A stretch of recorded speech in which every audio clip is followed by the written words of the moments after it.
Gorgeous Geeks, and we're here today to talk about The Great Gatsby, some great literary fiction. Read it in the 10th grade. I read it sometime in high school. I don't remember.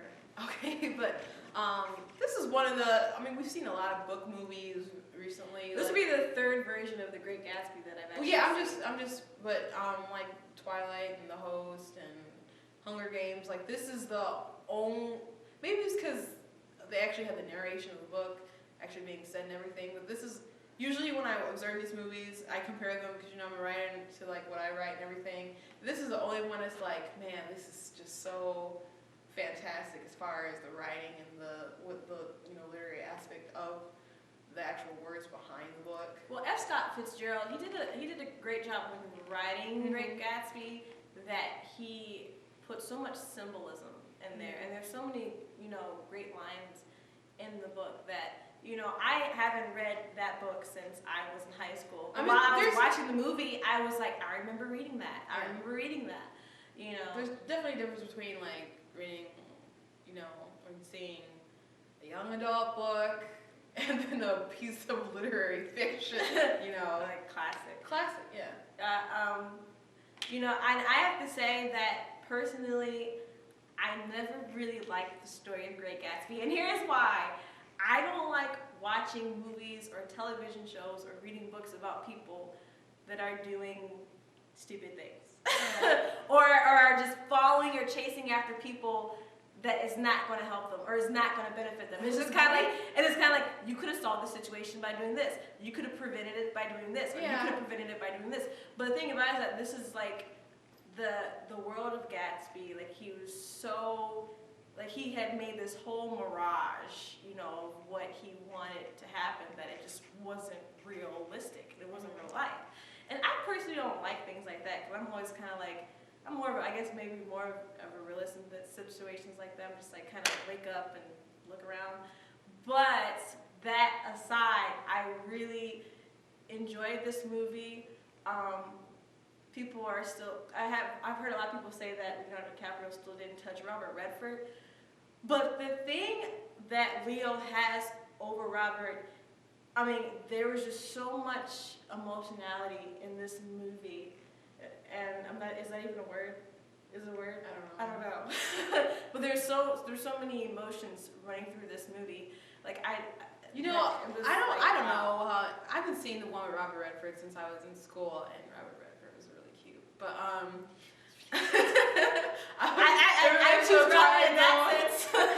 I remember the episode of Twilight Zone when he was deaf. Robert Redford was one good. I stayed up all night trying to. I'm gonna stay up to watch Robert Redford. I would choose Robert Redford over Leo in that sense. But it was so great. One thing that I didn't grasp, maybe watching some other films or maybe even reading it, was it wasn't just about they explained it, but it wasn't just his infatuation with Daisy, but Nick talked about his hope and his dreams and everything that Gatsby wanted to build for his life. Daisy fit into it because he knew it was a risk to fall in love with her, but he was just so ambitious to have such a better life than what he had. And he said, Gatsby was the most hopeful person. So there's these affairs.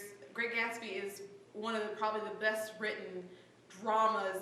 It's a super, super glorified soap opera that is just so extremely well written.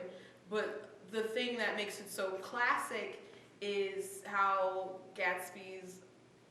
how his hope was, And he said he was the most hopeful person that he knew. So he was doing these really dirty, shady things, but there's something to aspire towards him and his personality, not his, his personal business, what he's actually doing, but in his personality.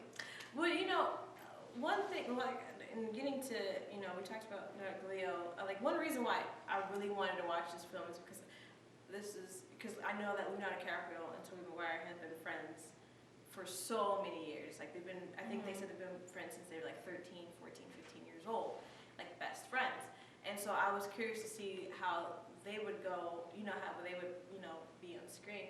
And one thing Tobey Maguire had said, I can't remember what talk show it was, but somebody asked him what was it like working with your best friend. And he said there was one moment in the movie where Leonardo DiCaprio turned to him and was kind of really serious and stern with them.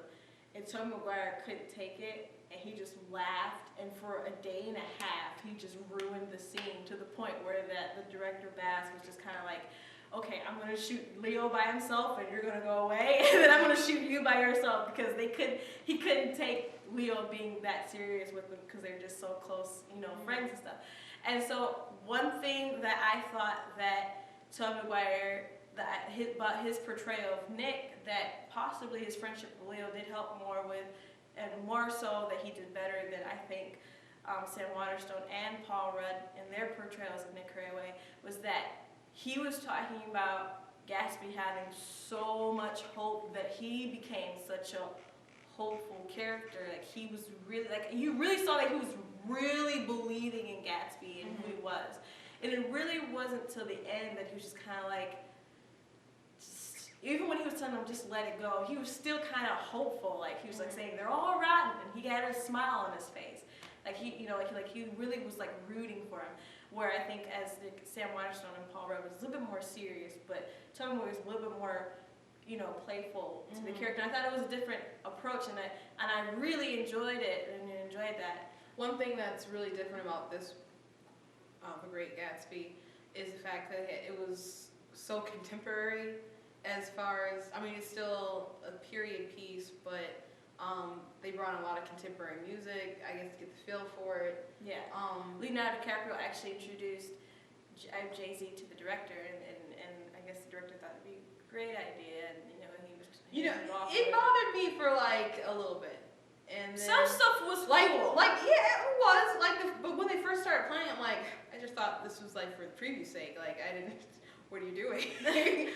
Some stuff was cool, and I thought some of the music, I thought was really cool how they, it was hip hop, but they still incorporated the 1920s feel to it. But when I heard, Jay-Z's actual hip hop rap song, you're like J to the Izzo, like that song playing when the car of black people was driving down the highway, I was just kind of like across the bridge. I was like, okay, that was out of place. It's like, they're like, okay, Jay-Z, let's tone it back. Let's stop pushing your albums and let's concentrate on the period piece. So, but they had a lot of great music and stuff back then. So, that's one thing. And you kind of heard it playing like in the background. Like, I wonder if there was like a version of the movie that you could listen to it without Jay-Z. Well, they had said that I heard Tobey Maguire on one of his interviews saying that the reason why they thought that'd be a good direction is because the music of that time was hip and now, and hip hop right now is the hip and now music. So I definitely understand the appeal for it, trying to get this younger and new generation to appreciate this classic piece. And we do have other versions of it, so I don't think it's a bad idea for them to take this brave take on it with the music. And it did bother me for a little bit, but I accepted it. They showed the party scene, it was on and happening to transfer to kids today. They played a Jay-Z song, and I would say I guess it worked out fine. Daisy, I have to say she was so good. If you watch Pride and Prejudice and watch her play Kitty in that movie, and then watch her play Daisy in this movie. First of all, this girl is, she has an English accent. So for her to do when they first introduced her, and Nick was talking about how the people missed her back at home, she's just like, how gorgeous. I was like, man, that is an awesome accent that she has. And I just thought she did so well. I read one review where a critic was bashing her and Leo for not having, this great wide chemistry. And but I don't get that. I don't get it. I don't get that. But the scene also, with Ray when he's just looking at her, it's great to see you again. I don't know. And then also, it's one thing. She might have loved him, but she didn't care as much about him as he cared about her. So their chemistry shouldn't be on the same level. He cared about her maybe great to the extent than most people can care about anybody. Her thing was that she just cared a little bit more about herself. But she had ties to her husband. Obviously, he's her husband, and she has a kid. Which I think they only mentioned the kid They mentioned the kid like once. You saw her once in the film. And then you saw her once in the film. And I thought you maybe totally they forgot about her. Like I thought I remembered a part in the book when like she came into play, like the fact that she has a child or something. I don't know, or they at least maybe should have mentioned it. I thought Tom, her husband is Tom. Tom would have mentioned it, you know, when everything came to light and was like, we have a kid. Like I thought that was gonna pop out of his mouth, but it is what it is, I guess. Yeah, and if you really liked, if you liked Romeo and Juliet, if you liked Moulin Rouge, then you should definitely go see this movie. I would encourage everybody to go see it anyway. And it was so visually fantastic. That's one thing that really intrigued me when I was watching the previews of it. That made me excited to see it. That I wanted to go see it the day it came out. The costumes were fabulous. The setting, his house, the parties. I mean, they've never done it on a scale like this. You know, to really bring you there. You know, to what it was like, and it was. I don't know. If the hip hop didn't bother you, I'd say maybe it added just a happening vibe to it, I guess. Yeah. I probably don't sound cool at all saying that, but yeah.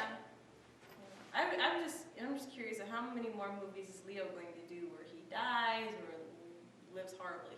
But anyways, tell us what you think about the movie. Tell us if you think you're crazy or think I'm crazy or she's crazy, whatever. But I'm Katrina. I'm Christina, and we're the Gorgeous Geeks.